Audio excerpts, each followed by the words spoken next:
आदाब नाज़रीन, खबरों के एक और बुलेटिन के साथ मैं हूं आसिफ रशीद। बुलेटिन की शुरुआत सबसे पहले बात करते हैं मशरकी लद्दाख की, जहां पर कशीदगी मुसलसल बरकरार है और इसी कशीदगी के बीच एक बार फिर फौजी सतह की बातचीत, कमांडर्स लेवल की बातचीत एक बार फिर चौथे रोज भी शुरू हुई है। इस वक्त बड़ी खबर आ रही है लद्दाख से, जहां पर मशरकी लद्दाख के अंदर कशीदगी को कम करने के लिए सरहदी इलाके के अंदर लाइन ऑफ एक्चुअल कंट्रोल पर, जहां गुज़श्ता दिनों 15 और 16 की दरमियानी शब को जो वाक़ा पेश आया जिसमें 20 जवान जाँ बहक हुए, उसके बाद से ही जिस तरीके से दोनों ममालिक के दरमियान तनाव बढ़ा है, दोनों अफवाज आमने सामने हैं और इस तनाव को कम करने के लिए जहां पर मुज़ाकराती अमल को आगे बढ़ाने की कोशिश जारी है और इसी बीच एक और पहल आज की गई है जहां पर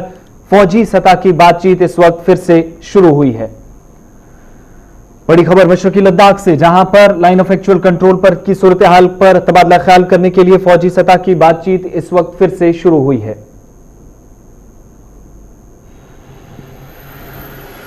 मौजूदा सूरत हाल को देखते हुए एक बार फिर जो कमांडर्स लेवल की मीटिंग है वो दोबारा शुरू हुई है लद्दाख के अंदर, जहां पर दोनों अफवाज की तरफ से जो सीनियर कमांडर्स हैं, पीपल्स लिबरेशन आर्मी चाइना की तरफ से और भारतीय फौज के भी सीनियर ऑफिसर मुलाकात कर रहे हैं और इस मुलाकात के बीच इस वक्त की जो सूरत हाल है उस पर तबादला ख्याल हो रहा है। इस कशीदगी को कम करने की कोशिश जो गुज़श्ता कई रोज से लाइन ऑफ एक्चुअल कंट्रोल पर जारी है। मजीद तफसीलात के लिए रहमत कलीम हमारे साथ है। रहमत, क्या कुछ अपडेट मिल पा रहा है LAC के मुतालिक?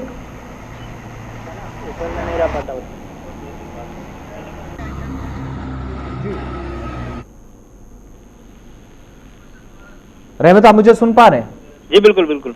लाइन ऑफ एक्चुअल कंट्रोल को लेकर क्या कुछ अपडेट मिल पा रहा अभी लद्दाख से? जी देखिए, बिल्कुल हम बार बार कह रहे थे, कल भी हमने बताया था कि बाज़ाब्ता तौर पर हिंदुस्तान की तरफ से कोशिश जारी है बातचीत के जरिए मसले को हल करने की, और इस वक्त एक बड़ी खबर मिल रही है कि एक बार फिर से कोर कमांडर लेवल की मीटिंग शुरू होने जा रही है और करीब करीब शुरू हो चुकी है। और ये आपको बता दें कि चाइना के साइड में जो मोल्डो का इलाका है, ये लाइन ऑफ एक्चुअल का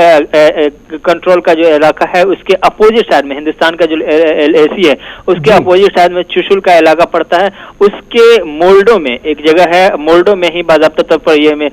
मीटिंग चल रही है और इस मीटिंग में ये इंडियन आर्मी सोर्स के हवाले से हमें खबर मिल पा रही है कि LAC के मसला के हल के लिए हर मुमकिन कोशिश की जा रही है। और हमने बताया था आपको पहले भी कि इससे एक बार पहले भी कोर कमांडर लेवल की मीटिंग हुई थी, उससे पहले भी जनरल सतह की 2 बार मीटिंग हुई थी, लेफ्टिनेंट जनरल सतह की, लेकिन तमाम मीटिंगों में बहुत ज्यादा पॉजिटिव रिस्पॉन्स नहीं मिला था। लेकिन उसके बावजूद भी हिंदुस्तान की सरकार की तरफ से, हिंदुस्तान की आर्मी की तरफ से कोशिशें जारी रही कि बातचीत के जरिए इस मसले का हल निकाला जाए। और कल के रुख के बाद, कल जिस तरह से हिंदुस्तान की सरकार ने बड़ा फैसला दिया, इंडियन आर्मी को हाथ खोल दिए और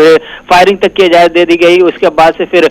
500 करोड़ तक के बजट का ऐलान किया गया कि हथियार खरीदने के लिए, और साथ ही साथ रूस के साथ जो हिंदुस्तान के ताल्लुकात इधर इस हवाले से जो मजीद गहरे हुए हैं और इस पर बातचीत जो हुई है पूरी बिरादरी में, पूरी आलमी बिरादरी में, जिस तरह से चीन की 15 जून की बुज़दिलाना हरकतों की मजम्मत हुई, उसके बाद चीन के होश ठिकाने लगे हैं और अब धीरे धीरे चीन मन बदल रहा है, अपने तेवर में नरमी ला रहा है। और अब आज की मीटिंग से उम्मीद जाहिर की जा रही है कि आज की मीटिंग काफी मुस्बत माहौल में होगा और बहुत ही अच्छा रिस्पांस आने की उम्मीद है, क्योंकि कई कोशिशें हो चुकी है। और अब चीन की वज़ारत ख़ारजा के तर्जुमान की तरफ से बाज़ाब्ता तौर पर हमने देखा कि 2 से 3 बार कहा गया है कि अब हिंदुस्तान से, दिल्ली से मुसलसल राब्ते में है कि इस मसले को हल करे बातचीत के जरिए। तो इसका नतीजा ये है कि अब आज की ये मीटिंग बहुत ही अहम है इस माने में कि जो पिछले 6 से 7 हफ्तों से हम देख रहे हैं LAC पर जो माहौल कशीदा है दोनों अफवाज के दरमियान, दोनों मुल्कों के दरमियान, और उसकी कशीदगी में कहीं न कहीं कमी आने की। लेकिन रहमत, ऐसे इस कशीदगी में आज किसी तरह की खामोशी नजर आएगी या कमी नजर आएगी उस वक्त जब दोनों अफवाज आमने सामने? और आज सुबह ही हमने अपने प्रोग्राम में बताया जो एक खबर और निकलकर सामने आई कि गलवान वादी के अंदर चीन की तरफ से जितने भी ढांचे तामीर किए गए थे वो उन तमाम ढांचों में से एक भी ढांचा अभी तक हटाया नहीं गया है। जी देखिए, बिल्कुल उन्हीं तमाम चीज़ों को लेकर के बाज़ाब्ता तौर पर आज की मीटिंग है। आज की मीटिंग इसलिए भी इम्पोर्टेंट है कि हिंदुस्तान की सरकार की तरफ से, हिंदुस्तान की तरफ से, आर्मी की तरफ से ये बार बार कहा जाएगा, ये इसकी मुखालफत की जाएगी और ये कहा जाएगा जब तक आप ये अपने टेंट वेंट जो भी है तमाम चीज़ें लेकर अपने वापस अपने हद में नहीं आते, अपने दायरे में नहीं आते, तब तक के हिंदुस्तान अपनी इस कोशिश को नहीं छोड़ेगा। और हिंदुस्तान ने अपने तौर पर जो दावा किया है कि हम जो रोड बना रहे हैं वो उस रोड में वो हमारे अपने हिस्से में है और गलवानवादी हिंदुस्तान हिंदुस्तान का हिस्सा है। तो ऐसे में हिंदुस्तान की सरकार की तरफ से पूरी तरह से साफ कर दिया गया है कि क्या हमारा दायरा है और हम कहां तक हमारी यूनियन टेरिटरी है। ऐसे में इस मीटिंग में दो अहम पॉइंट यही होंगे कि अपने अपने एरिया में जाए और फरवरी में जो सूरत हाल थी हिंदुस्तान और चीन की LAC पर उस पोजीशन बहाल की जाए जो भारत का पहले भी मुतालबा रहा। बहुत बहुत शुक्रिया रहमत कलीम तमाम जानकारी के लिए। तो फौजी सतह की एक बार फिर बातचीत शुरू हुई है, कमांडर्स लेवल की मीटिंग दोबारा लद्दाख के अंदर, जो खित्ते के अंदर बड़ी कशीदगी बनती हुई नजर आ रही है और तनाव को कम करने के लिए एक और कोशिश लद्दाख के अंदर इस वक्त की जा रही है।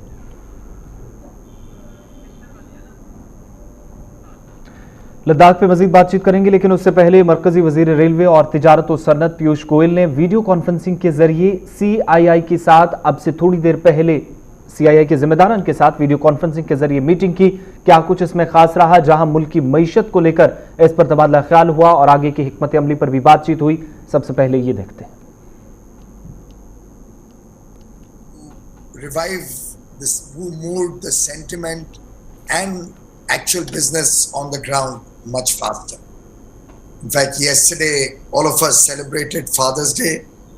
and I must confess I took the evening off after my last VC, where we were also discussing, by the way, manufacturing, domestic shipping industry. We were discussing what we can do to improve the logistics cost, bring down one detriment to domestic manufacturing and encourage more participation of the private sector in the logistics business. So being a Sunday and Father's Day, I promised my children, who are both here only for a few more days with me. And I tell you what a joy it was to spend the evening with the children. But at the same time, it also reminds you of what the last note by the father of the nation, Mahatma Gandhi, in 1948 had said, expressing his very deep social thinking. And I would like to quote, "Recall the face of the poorest and weakest man you have seen and ask yourself if this step you contemplate is going to be of any use to them." I think no better day than Father's Day to reflect on what the father of the nation left behind for us to think of. And if you look at our track record of 6 years before I come to the COVID and post-COVID world, the foremost priority of the government over 2014 to 2020 has been to strengthen the lives of the poor, of the laborers, of our farmers, of our daily wage earners. And we also recognize that it's government, business, social organizers, think tanks, associations representing different sectors of society. When we all come together, that's when we can make a difference to the lives of the people. If you look at the structural reforms of the last 6 years, be it electrification, going to every single home in the country, 100 million toilets being set up so that nobody is ever deprived of good sanitation facilities at their home and workplace. The Pradhan Mantri Awas Yojana, nearly 20 million homes being provided to the poor and the lower middle class to give them a better environment in their homes. The Jan Dhan Yojana, by which financial inclusion was taken to another level altogether. 380 million accounts opened for those who were on the margins, deprived of even a bank account for almost 65-70 years after independence. The Mudra Yojana, providing 240 million small loans very often as low as $500 or $1,000, with a maximum of $7,000 in it, or rather with a maximum of $14,000, but an average ticket size of about $1,500 or $2,000, providing 220 million farmers not only with a soil health card, but also ensuring that they get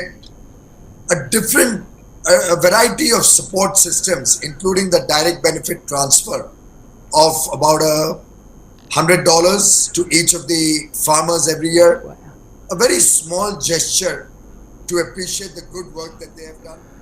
जनूबी कश्मीर के जिला अनंतनाग के वेरीनाग इलाके में आज सुबह security forces और militant 2 के बीच झड़प शुरू हुई और इतलात के मुताबिक इस इलाके में मजीद फोर्सेज को बुलाया गया है, जहां मुहासरे को सख्त कर दिया गया है और कार्रवाई इस वक्त जारी है। जिले के वेरीनाग इलाके की जंगली इलाके में जहां पुलिस, फौज और सीआरपीएफ ने तलाशी कार्रवाई शुरू की थी, जिस दौरान इलाके में मौजूद मिलिटेंट 2 ने सिक्योरिटी फोर्सेज पर फायरिंग की, जिसके बाद जवाबी कार्रवाई की गई है। इलाके के अंदर इब्तदाई इतलात के मुताबिक गोलियों का तबादला हुआ और इसके बाद मजीद फोर्सेज को यहां तलब किया गया है और इलाके के अंदर मिलिटेंट 2 की मौजूदगी के बाद जहां पर सर्च ऑपरेशन शुरू किया गया था वो एनकाउंटर में तब्दील हुआ और अब इस इलाके के अंदर मुहासरा वसी किया जा रहा है ताकि मिलिटेंट 2 को मार गिराया जाए।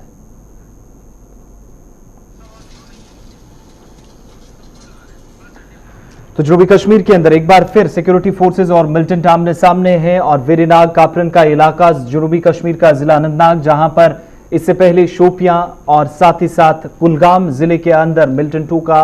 फोर्सेज के साथ आमना सामना हुआ, तसादुमाराई हुई और उसके बाद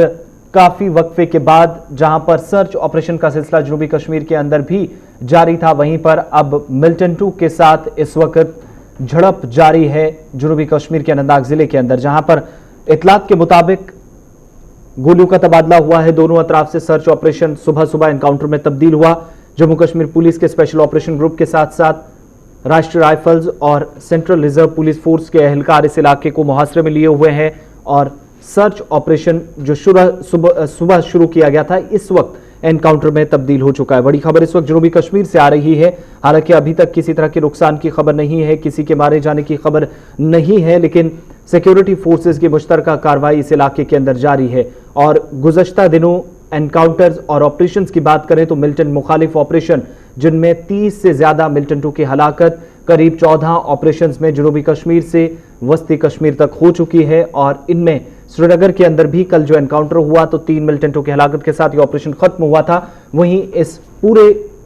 ऑपरेशन के दौरान अब तक कुल मिलाकर गुज़श्ता 5 हफ्तों के दौरान करीब 14 ऑपरेशंस के दौरान 34 मिलिटेंट मारे गए हैं और जनूबी कश्मीर में सबसे ज्यादा ऑपरेशंस मिलिटेंट मुखालिफ ऑपरेशंस हुए हैं सिक्योरिटी फोर्सेस की जानिब से मुख्तलिफ इलाकों के अंदर और जनूबी कश्मीर के पुलवामा और शोपियां के अंदर मुख्तलिफ मकामात पर जहां पर सर्च ऑपरेशन का सिलसिला भी साथ साथ जारी है। फिदा हुसैन हमारे साथ हैं। फिदा, क्या कुछ अपडेट है? एनकाउंटर इस वक्त जारी है? फिदा, आप मुझे सुन पा रहे हैं? चाहे वो जनूबी कश्मीर का अवंतीपोरा इलाका हो या कभी त्राल इलाका हो या पुलवामा हो या शोपियान हो या कुलगाम हो,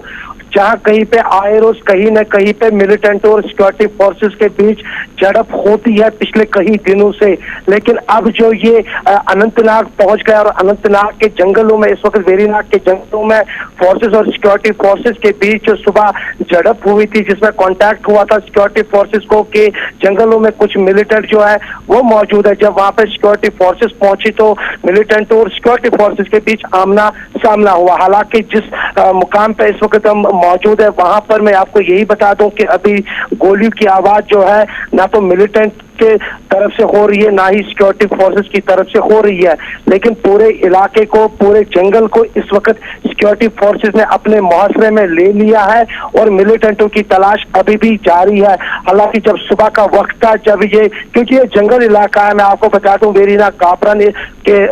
जो शाहरा है उसी के ऊपर एक जंगल है जहां पर ये मिलिटेंट मौजूद थे। जब सिक्योरिटी फोर्सेस को ये खबर मिली कि वहां पे कुछ मिलिटेंट मौजूद हो सकते हैं और जब जंगल का मुहासरा किया गया तो मिलिटेंटों ने सिक्योरिटी फोर्सेस पर फायर खोला और वापस जवाबी कार्रवाई की गई और इस तरह से सुबह सुबह जो है वो झड़प में तब्दील हो गया। लेकिन पिछले 2 घंटों से ये बताया जाता है यहाँ पर, क्योंकि हम यहाँ पे ग्राउंड जीरो पे मौजूद है जहाँ पे इस वक्त गोली की आवाज जो है वो बंद है और अभी भी और कितना वक्त लग सकता है ये कहना बड़ा मुश्किल है। लेकिन इस जंगल को चारों तरफ से सिक्योरिटी फोर्सेस ने घेरे में ले लिया। आसिफ, क्या इस इलाके के अंदर फिदा पहले भी किसी तरह की मूवमेंट देखी गई थी जिसके बाद इस ऑपरेशन को अंजाम दिया गया, या मामूल के मुताबिक हम देखते हैं कि पेट्रोलिंग पार्टीज इन इलाकों के अंदर जहां पर फौजी कैंप्स होते हैं, यूनिट्स होते हैं, तो उनकी तरफ ऑपरेशन तो बाद में होते हैं लेकिन पहले पेट्रोलिंग होती है और उसके बाद यहां पर किसी तरह की मूवमेंट होती है उस मोमेंट की बुनियाद पर सर्च ऑपरेशन शुरू होते हैं, या फिर ऑलरेडी इस इलाके के अंदर मूवमेंट थी मिलिटेंट्स की जिसके बाद ये एंटी मिलिटेंट ऑपरेशन शुरू किया गया? देखिए आसिफ, ये पहले मैं आपको ये साफ करना चाहता हूं कि ये रिहायशी इलाका नहीं है, बल्कि जंगल इलाका है, जहां पर ये खबर मिली थी सिक्योरिटी फोर्सेस को कि वहां पर कुछ मूवमेंट जो है वो नजर आ रही है, जिसके बिना वहां पे सिक्योरिटी फोर्सेस ने जब वहां पर सिक्योरिटी फोर्सेस वहां पर पहुंची, जिस जगह पे मिलिटेंट मौजूद थे उन्होंने सिक्योरिटी फोर्सेस पर फायर खोला। तो कुछ देर के लिए वहां पे ऐसा लगा कि शायद ये जो झड़प है ये कुछ देर बाद ही खत्म होगी, लेकिन ऐसा कहना बड़ा मुश्किल है। इस झड़प में और कितना वक्त लगेगा, क्या ये पूरा दिन इसमें लगेगा या इसमें और ज्यादा वक्त लगेगा, ये कहना मुश्किल है। क्या मिलिटेंट उधर ही मौजूद है या फिर वो वहां से निकल गए, लेकिन उन्होंने पहले ही सिक्योरिटी फोर्सेस को लगा अगर मिलिटेंट वहां से भागने की कोशिश करेंगे तो पहले ही पूरे जंगल को जानकारी के लिए। एनकाउंटर अब से थोड़ी देर पहले शुरू हुआ था, गोलियों का तबादला भी हुआ, लेकिन इस बीच हालांकि गोलियों का सिलसिला जो फिदा बता रहे थे थमा जरूर है, लेकिन वसी इस ऑपरेशन को और वसी कर दिया गया है। इलाके के अंदर सिक्योरिटी फोर्सेस को बुलाकर पूरे जंगल का घेराव किया जा रहा है, जहां पर मिलिटेंटों के मौजूद होने की इतलात मौसूल हुई है। इधर सरहदी इलाकों में भी कशीदगी बदस्तूर बरकरार है, जहां जिला राजौरी में कंट्रोल लाइन पर आज भी भारत पाकिस्तान अफवाज के दरमियान शदीद गोलाबारी हुई और इसके नतीजे में अब तक एक फौजी एहलकार जाँ बहक हो चुका है। दोनों अफवाज के दरमियान हुई गोलाबारी से आज सुबह नौशहरा सेक्टर के कलाल और डींग के इलाकों में एक दूसरे की फौजी चौकियों के साथ साथ रिहायशी आबादी वाले इलाकों को निशाना बनाया गया। आर पार गोलाबारी के नतीजे में एक फौजी एहलकार जख्मी हुआ था, जिसको बाद में अस्पताल तो पहुंचाया गया, लेकिन जख्मों की ताब न लाकर जवान दम तोड़ बैठा और आखिरी इतलात मिलने तक कंट्रोल लाइन पर दो तरफा गोलाबारी का सिलसिला जारी था और मुसलसल ये चौथा ऐसा दिन है जहां सरहदी इलाकों में दोनों तरफ से गोलाबारी हो रही है। शुमाली कश्मीर से लेकर खित्ता पीर पंजाल तक इसी तरह की सूरत हाल बनी है और इस पर दिफाई तज्जिया निगाह डिफेंस एक्सपर्ट्स क्या कुछ कहते हैं, जरा वो आपको सुनाते हैं और उसके बाद अपने नुमाइंदे के पास चलेंगे, जमीनी सूरत हाल का भी मुशाहिदा करेंगे।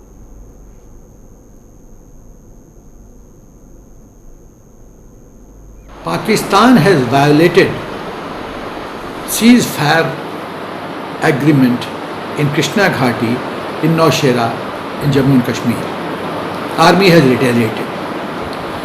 If you analyze the behavior of Pakistan, I feel that Pakistan obsession. तो सरहदी इलाकों के अंदर कशीदगी बरकरार है और इस बीच न सिर्फ लाइन ऑफ कंट्रोल पर, लाइन ऑफ एक्चुअल कंट्रोल पर भी इसी तरह की सूरत हाल बनी हुई है।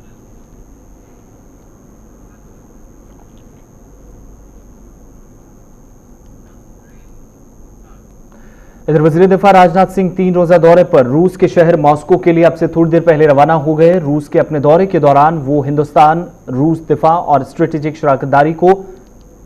मजीद मुस्तहकम करने और दूसरी जंग अजीम की 75वीं यौम फतह की परेड में शिरकत करने जा रहे हैं, जहां मुख्तलिफ उमूर पर तबादला ख्याल होगा। इस दौरान माना जा रहा है कि वजीर दिफा राजनाथ सिंह मशरकी लद्दाख में बढ़ती कशीदगी और चीनी हमले में भी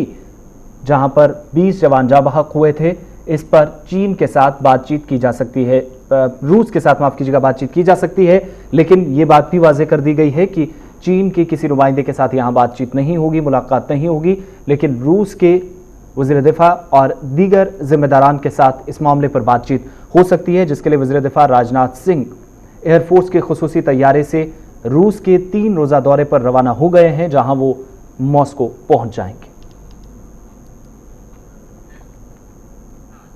इधर मशरकी लद्दाख की गलवान वादी में लाइन ऑफ एक्चुअल कंट्रोल पर हुए पुरतशद्दुद झड़पों के बाद भारत और चीन के दरमियान कशीदगी जारी है। इस बीच मुल्क के साबिक वज़ीर आज़म डॉक्टर मनमोहन सिंह ने वज़ीर आज़म मोदी और उनकी हुकूमत से चीन को जवाब देने की अपील की है। लद्दाख सरहदी तनाज़े में जाँ बहक हुए जवानों को खराज अकीदत पेश करते हुए डॉक्टर मनमोहन सिंह ने कहा कि जवानों की कुर्बानी बेकार नहीं जाएगी। हुकूमत को चीन की धमकियों और बयानों से कमज़ोर नहीं पड़ना चाहिए। इस बीच उनके मुताबिक यही वक्त है जब पूरे मुल्क को मुतहद होना है और मुनज़्ज़म होकर इसका जवाब देना है। साबिक वज़ीर आज़म डॉक्टर मनमोहन सिंह ने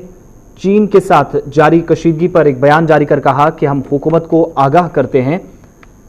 कि गुमराह कुन तशहीर किसी भी या कभी भी सफारतकारी और मजबूत क़यादत का मुतबादिल नहीं हो सकती। उन्होंने कहा कि आज हम तारीख के नाजुक मोड़ पर खड़े हैं और हमारी हुकूमत के फैसले और हुकूमत के कदम तय करेंगे कि मुस्तकबिल की नस्लें हमारा तखमीना कैसे करेंगे? उन्होंने एक खत लिखकर या एक जो प्रेस रिलीज की है, स्टेटमेंट जारी किया है जिसमें वज़ीर आज़म